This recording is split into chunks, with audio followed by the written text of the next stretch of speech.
That's something that I think is important for us to remember, that just because you may not get an immediate conversion, you've planted the seed, and it may take root. I saw last, a day or two ago, where they were an archaeology site in Egypt where they had dug up what do they call those? A pyramid that was about 2,500 years old. But I know about 20 years ago, maybe 30 now, they went into a pyramid and they found some seeds. Y'all heard that? They didn't know exactly what they were, so they planted them just to see, not all of them, a few of them, just to see what would happen. And they watered and fertilized them, and they began to sprout and grow. And they grew a fruit that scientists believed was extinct. It looked like seen a picture of it. It looks like a pumpkin, but it's not. It's some other kind of fruit. Those things have been in the ground 3,000 years when they planted them. What did they need to grow? They needed to be planted in soil, watered and fertilized, and have access to the sun. And when the conditions were right, it began to grow. And Paul could, it's hard for us to say, well, I don't want to give up on this person that we're trying to teach, but we're not giving up on them. We planted the seed. Now we've got to let it take root. We've got to let God do his business. And when the time is right, you never know when they may seek out the Lord's church and have a desire to be converted. So it shouldn't hinder us from doing our work as Christians, spreading the gospel. And Paul didn't let that hinder him. He listened to the Spirit, and he moved on from there. But he said something else interesting there in verse 6. He left them with this statement: your blood be upon your own heads. I am clean. From now on, I will go to the Gentiles. So he had been, you remember we talked about it, every time he goes to a new city, he goes to the synagogue first and teaches the Jews, which is the command that they had been given by the Lord. Take the gospel to the Jew first and then the Gentile. But now he's going to focus on the Gentiles, which is another command that he had been given. He had been chosen to be the apostle to take the gospel to the Gentiles. They would listen, and that's what the Lord wanted him to do, is to go to them. And so he's going to focus his attention on that. But, excuse me, back to this statement, your blood be upon your own heads. Again, there's only so much you can do. You can teach people, and if they're old enough, they should, it's on them to make the decision. You can't decide for somebody, can you? Yes.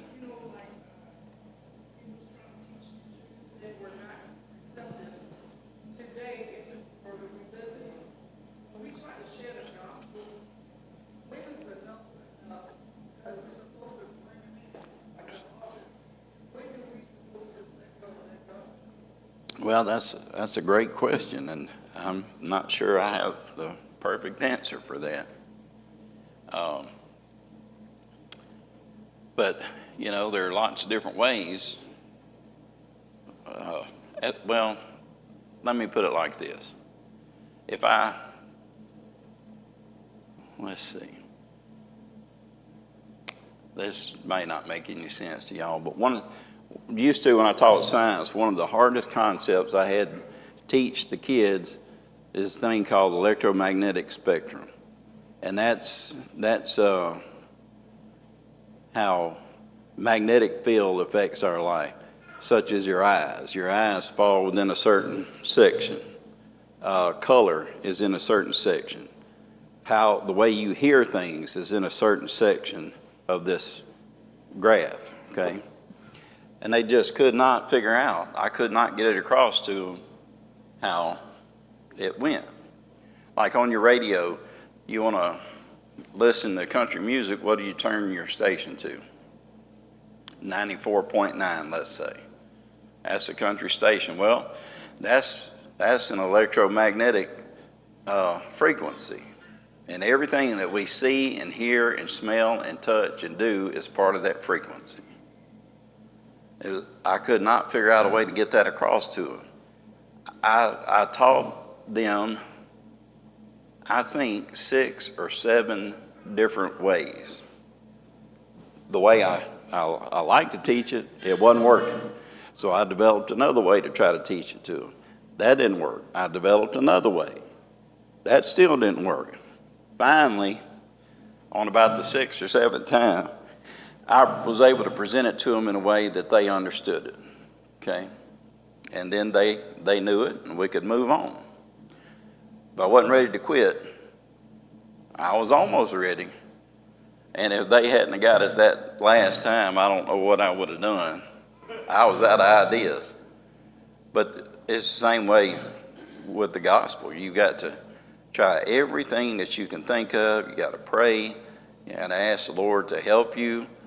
And you do everything possible to get it across to them.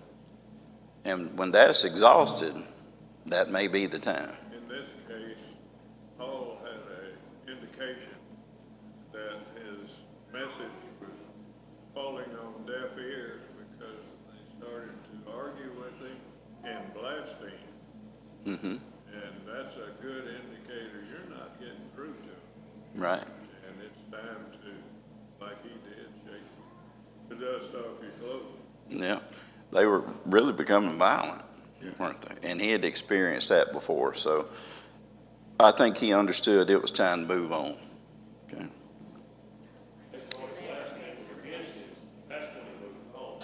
He tried to bring the gospel to them and share it with them, being a former Jew in that instant.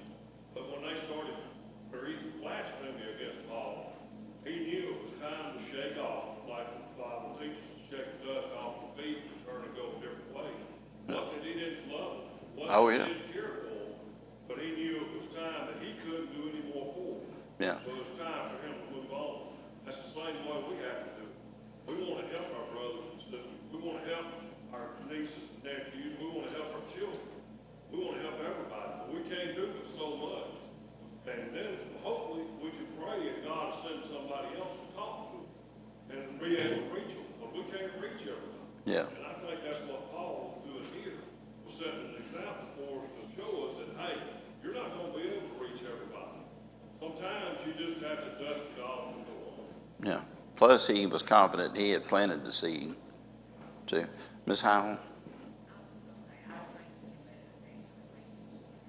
Oh, yeah.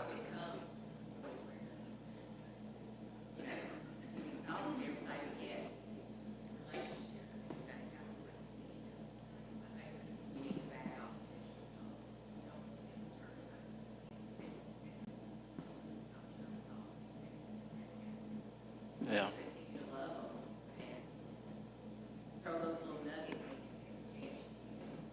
That's a great point. Just be encouraging.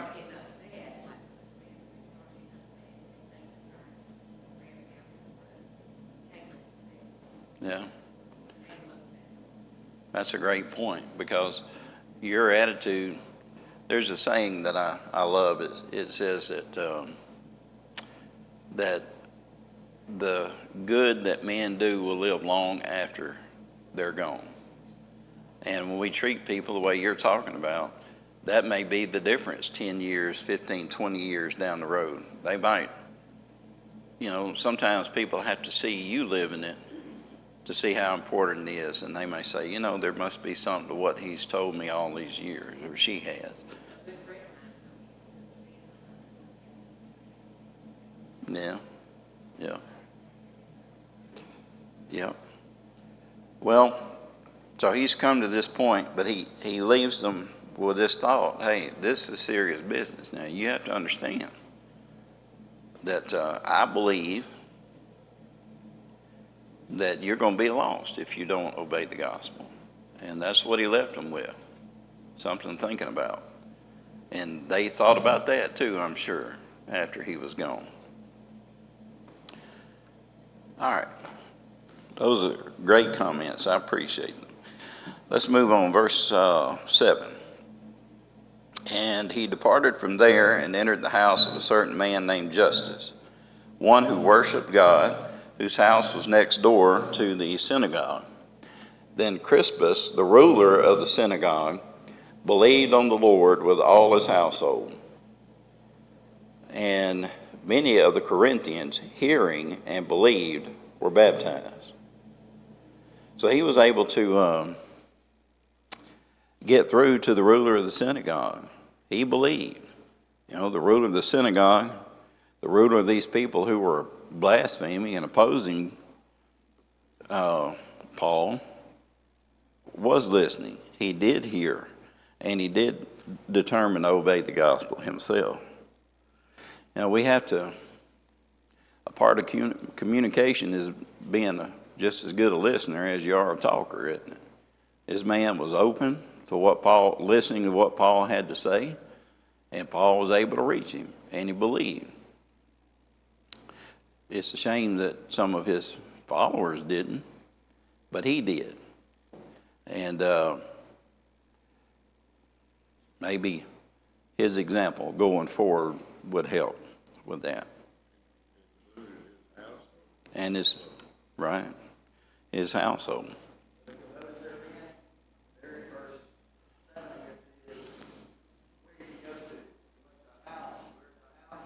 Next door to the synagogue, yeah.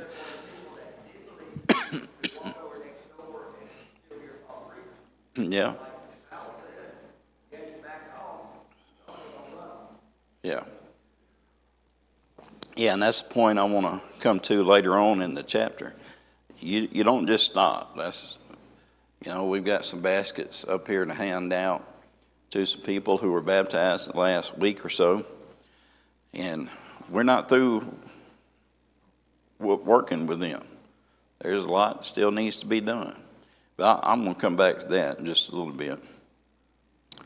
But no, that's a good point. Now, verse 9 and 10. Now, the Lord spoke to Paul in the night by a vision. Do not be afraid, but speak, and do not keep silent. For I am with you, and no one will attack you to hurt you. For I have many people in this city. And he continued there 1 year and 6 months, teaching the word of God among them.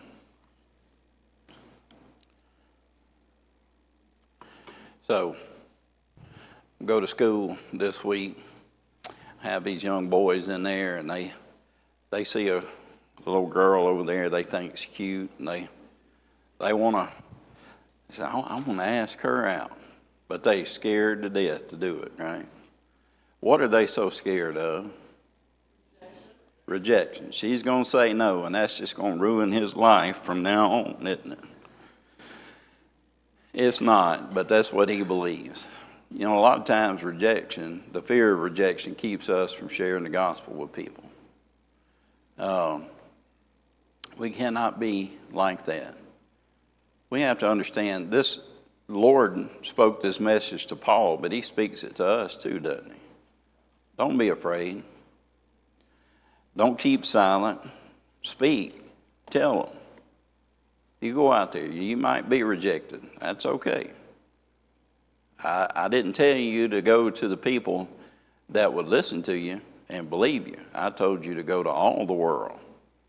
And he was encouraging Paul here and instilling confidence in Paul. Don't quit. You keep speaking. Because you don't know this, Paul, but I got a lot of people in this city. There's a lot of people here. And they need to hear it from you. So you keep going. I'm not going to let them hurt you. We've got to get this message to this city. Now, that I'm not going to let them hurt you is relative. I mean, they did some pretty nasty things to Paul. But it's like, or to me anyway, it's like, I got some things for you to do, and you may have to take some shots, but I'm not going to let them kill you. Um, Growing up, playing football, I thought our coaches this time of year when it's 110 degrees were trying to kill us. They weren't trying to kill us. They couldn't kill us. They needed us. But they could sure get you in shape, you know what I mean? And there was work to be done. Paul wasn't going to be stopped because the Lord was protecting him, and he protects us as well. All right, verse 12. Now when Gallio was proconsul of Achaia, the Jews with one accord rose up against Paul and brought him to the judgment seat, saying, "This fellow persuades men to worship God contrary to the law." And when Paul was about to open his mouth, Gallio said to the Jews, "If it were a matter of wrongdoing or wicked crimes, O Jews, there would be reason why I should bear with you. But if it's a question of words and names and your own law, look to it yourselves, for I do not want to be a judge of such matters." And he drove them from the judgment seat. And I know it's not where I'm supposed to stop, but I'm going to stop there for a second. First of all, I kind of like this Gallio fellow because he wasn't putting up with it like they did when they brought Jesus before the others in Jerusalem, right? They came up and said, "This man's teaching against the law." Whose law? It was their own law. They were Roman citizens. It wasn't a Roman law, and who was he there to see the law kept? The Roman law, right? It's like, this doesn't have anything to do with me. If you've got a problem with him and he's broken your law, you go take care of it. He hadn't done anything wrong in my jurisdiction. Now, one thing that I like about Gallio is that he was right, and he stood up for it, okay? He wasn't scared to stand up for what was right.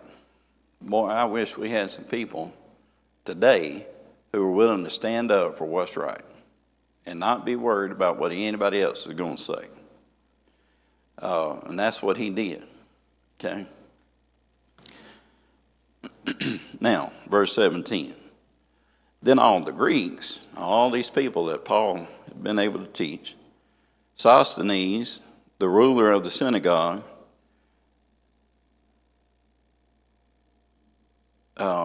and beaten him before the judgment seat.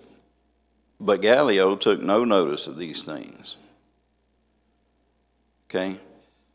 These people on the outside, what did they know about Paul that they would defend him in that way? Steve, you want to say something? They knew Paul was an honest man, that he was teaching what he believed in. He hadn't done anything wrong, right? And, sir? We can see from the scriptures here that Crispus, who had been the leader of the synagogue, had been replaced by this Sosthenes. Mm-hmm. And Sosthenes was evidently trying to please the non-believing Jews. And many times it's like, if I can't do it myself, I'm going to see if I can get somebody to go with me.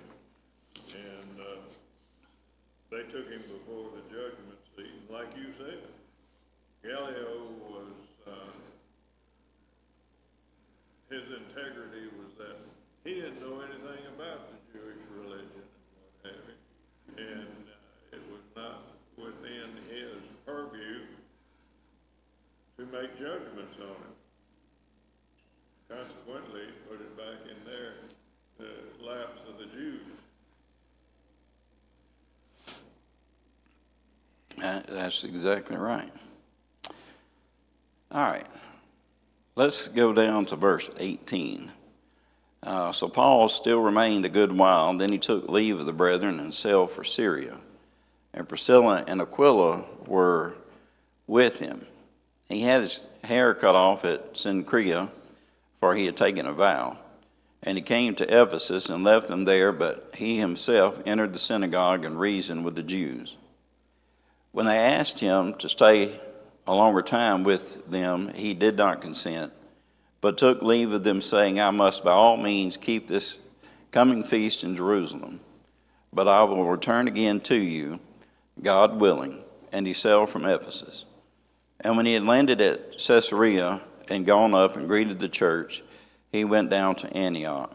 So he's made his way back into Antioch. And after he had spent some time there, he departed and went over all the region of Galatia and Phrygia, in order, strengthening all the disciples. So he's kind of revisiting some of these places he'd been on his previous missionary journeys, and the purpose was to strengthen the disciples there. And that's kind of what Steve was alluding to earlier.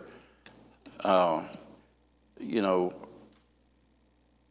important part of our work as Christians is to lead people to conversion, to baptize them. But our work doesn't stop there. It needs much more. Need to be taught and strengthened and have a good example to follow for years. And nobody, I don't care how old you get, there's a lot more to learn. At least that's the way it is for me. I haven't stopped learning and growing. And we need to be teaching people and setting the example for them. That is one of the great responsibilities of people our age, people that generally fill out this auditorium class, is we have more experience than some of the others, and we need to be setting an example, and learning from each other. Don't think for a second that I don't learn from y'all. I've learned many things from each of you. I've learned from our Brother Lewis and Miss Hazel. I learned from Wayne. Learned from Steve. I learned from all of you by your example. And that's teaching. It's strengthening other people, and that's an important job that we have to do. All right. Now, let's get down to verse 24 through 28 and spend the rest of our time there.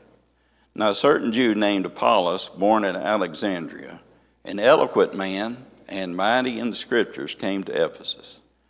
This man had been instructed in the way of the Lord, and being fervent in spirit, he spoke and taught accurately the things of the Lord, though he knew only the baptism of John.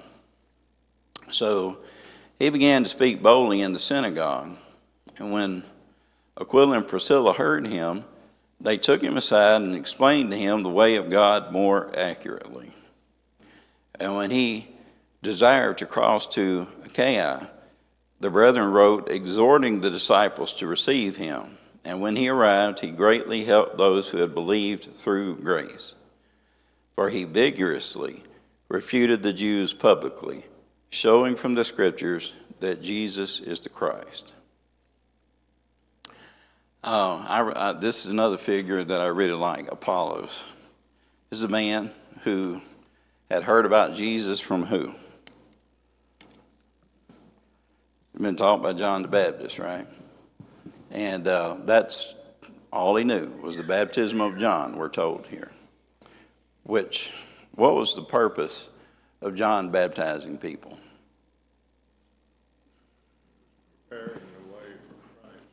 Preparing the way for Christ. And what was the difference once after Jesus came, lived, died on the cross, and rose again? What's the difference between that baptism that we're baptized under and that of John?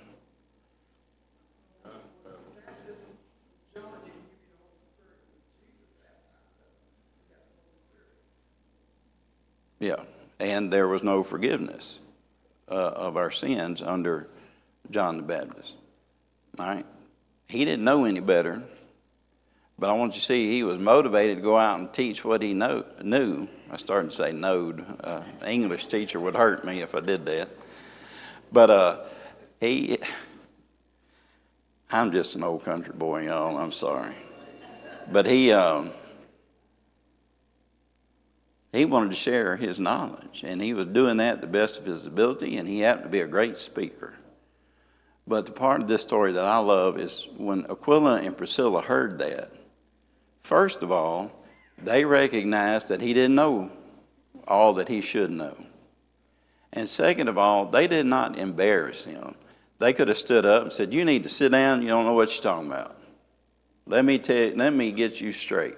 They didn't do that. They pulled him aside, and they talked to him like another human being. And I don't remember if it's this version or another, said they taught him a more excellent way. They taught him the right way. And when they taught him in that manner, in a loving and kind manner, he knew that he was wrong. He did something about it. And then he never taught falsely again. He went out and taught the truth. Sometimes we all make mistakes, first of all. And sometimes we make a mistake and people just want to be done with us. But that's...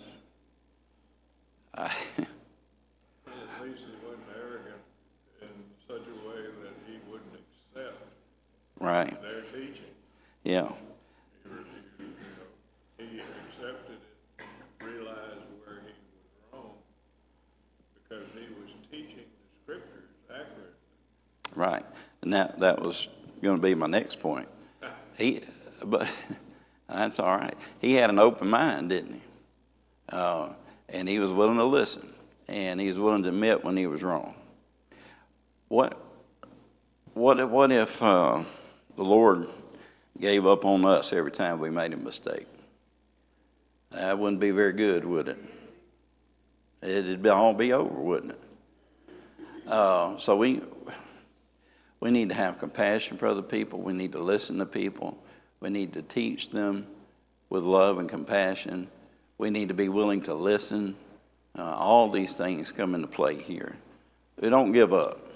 Never, never give up. Like Miss Howell said, we have to continue to have relationships with people, don't we? Now, they could have just turned Apollos completely away, and I don't know what effect that would have had. But, there's some indication that his ability to preach and to speak was greater than Paul or Peter or anyone else you read about, just in people wanting to listen to it. And look at the good it did. I think about, I'm going to close with this. I wasn't intending to say this, but it came to my mind. A lot of you knew Brother B.P. Black, right? And he was a great gospel preacher. You know how many brothers he had? I believe it was 4. And you know what all 5 of them did? They were gospel preachers. And the reason they were gospel preachers was back in the day when you had these circuit riding preachers. One came through their little town in Florida and taught his mother the gospel, who taught her husband and her 5 boys, and every one of them became gospel preachers. And he alone, I remember one time, because I grew up with Brother Black, and I asked him one time, I said, "Brother Black, how many people you think you've baptized?" He said, "I don't know. I think around 35 to 40,000. Yeah. Had someone not come through that little town and in a kind, compassionate, loving way taught these people the gospel, that wouldn't have happened. And that's just him. He had other brothers that did the same. Anyway, I love this story of Apollos and Aquila and Priscilla. I'd encourage you to read it and think about it a little more deeply. That's all the time we have. I appreciate y'all listening. And we'll get started with our service in about 15 minutes.